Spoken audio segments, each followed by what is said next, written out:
Joining us now to discuss is Mike LeBeau, Director of Facebook Reality Labs Work Experiences. Mike, welcome to None of the Above. Great to have you on our show tonight. What gap do you and your colleagues feel that Horizon Workrooms bridge that, quite honestly, you may not feel is currently being met by the Zooms, the Skypes, the Google Meets of the world? What are you trying to do here? Yeah, great question. Thanks for having me. So the real point of Horizon Workrooms is those moments when you're on a video call when you think, man, I just wish I could be in the same room with other people, right? And those come for all kinds of reasons, whether you just want to be shoulder to shoulder, working on a problem together, whiteboarding out an idea, just feeling like you can communicate more smoothly than you can on a video chat sometimes. That's what we think the power of what we call social presence in VR, that feeling of actually being with other people that virtual reality can recreate, is enabling with something like Horizon Workrooms. Now, walk us through the actual tactile experience. I know there's a controller component, so try and help me better understand. I've never worn one myself, nor have I controlled one. And additionally, from how the controllers work, so to speak, in your research, quite honestly, how long are people even comfortable wearing headsets for? Yeah, great questions. So obviously the headsets are still early days. It's not something you're going to wear for your whole day and work from throughout your day. But hopefully you're also not in meetings your whole day. And so actually the idea is more that you'll put it on in the times when you really feel that need. When you're in there, it really feels, imagine it being like a real conference room, right? So it feels like a meeting room. You've got other people around you. Everybody's an avatar. And so you have this feeling like, they're using the same body language they would use in the real world. You can hear all of them come from different locations using what we call spatial audio, right? It's the idea that if you're sitting to my right and I will hear you coming from my right, and I can tell that that's where the sound is coming from. And then you can arrange that whole environment in a bunch of different ways depending on what you're trying to do, right? So if you're trying to have a more conversational meeting, then you can have kind of a round table set up. If you're trying to present something, to a larger group, you can have kind of a tiered seating with facing, the whiteboard or something that you're sharing on the screen. You can actually, stand up in front of and gesture to things to say, to make points about what you're sharing. So, really imagine it as kind of like a real meeting room, but more immersive and more immersive than a video call, and with some benefits that you may not even have in the real world, like the ability to digitize your whiteboard and things like that. Sure. How many groups or companies out there do you expect to try this out in its current beta form? What are your expectations?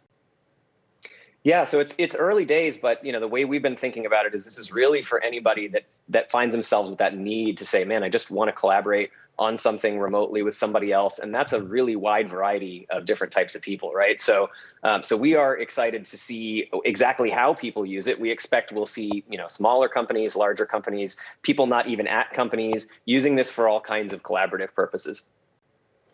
Implicit racial bias, that is something that has plagued a lot of new technologies out there, as well as I do, especially in the world of AI. But I'm curious how your approach at Facebook to VR, to virtual reality, may look to better tackle racism in the workplace at all, or even help people out there help better recognize unconscious racial biases. That's been a big part of VR development in recent years, and I'm curious how Facebook feels that it could be a force for good there.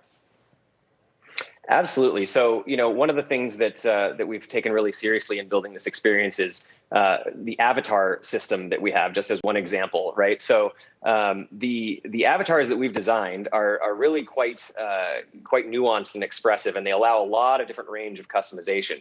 And when we did that, one of the things we really wanted to make sure of is that they were as representative as possible of a whole wide variety of people, and allow people to express themselves in the ways that they want to look and the ways that they want to behave in VR. So when it comes to inclusion and aspects like that, we spent a lot of time making sure we get that right. And we really think that's the kind of thing that will set a positive tone for what we're trying to go for in this new VR world that we're creating. Mike, a lot of people who cover tech certainly well know that your company, Facebook, you've had a number of VR apps and initiatives over the years. This in and of itself is not entirely new for the company, but I am curious in what ways the last year and a half, the quarantine, COVID restrictions, the work from home era of the last year really helped shape this particular iteration of Facebook VR, because it really seems, based on the samples that have been released so far today, you're really kind of speaking to people that are sort of in that quarantine state that don't necessarily want to feel as if they are stuck in quarantine. Absolutely. Yeah, we actually started this work well before the pandemic began, and we believed in this mission, both of just defying distance and bridging physical distance for people, and in particular, even around work. We've been working on this for quite some time. This trend, as you probably remember, even before COVID, was becoming more common, right? That people were starting to have more distributed teams and work more remotely, and work from where they want to work rather than where they have to work for a particular job, right? And so really at its core, that's always been our focus and our intention is to help sort of redistribute people to wherever they want to be, so you don't have to be somewhere based on your job. But of course, when the pandemic hit, obviously, all of that just sort of accelerated in terms of importance, and so I do think what we've shipped today is born very much of the zeitgeist of today in terms of what people are feeling. Although I think it's continually going to be relevant, even as things hopefully start to look more normal again. That it will still be super valuable to have the ability to connect with people who aren't physically with you, because that will just continue as a trend, I think.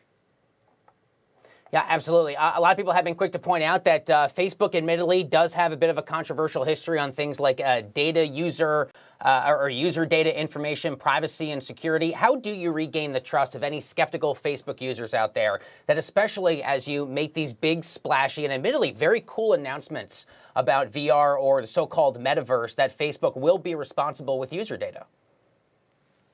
Absolutely. So, we absolutely take it seriously, and one of the things that we really believe helps is making sure that people see the great products that we're building, and that we're trying to build things that improve the world and make people's lives easier and better in a variety of ways, and that they love to use, right? So that's something we think we can do to really earn trust back in areas like that, and of course also making extra sure that the experiences we build are good stewards of people's privacy and people's data, and that's something that's really been at the core of the way we think about this. When you're building experiences for work, especially, obviously that is a really important area to make sure that data privacy is handled well. Mike LeBeau is the director of Facebook Reality Labs Work Experiences. Mike, thanks for being on the show tonight. Great to have your important perspective.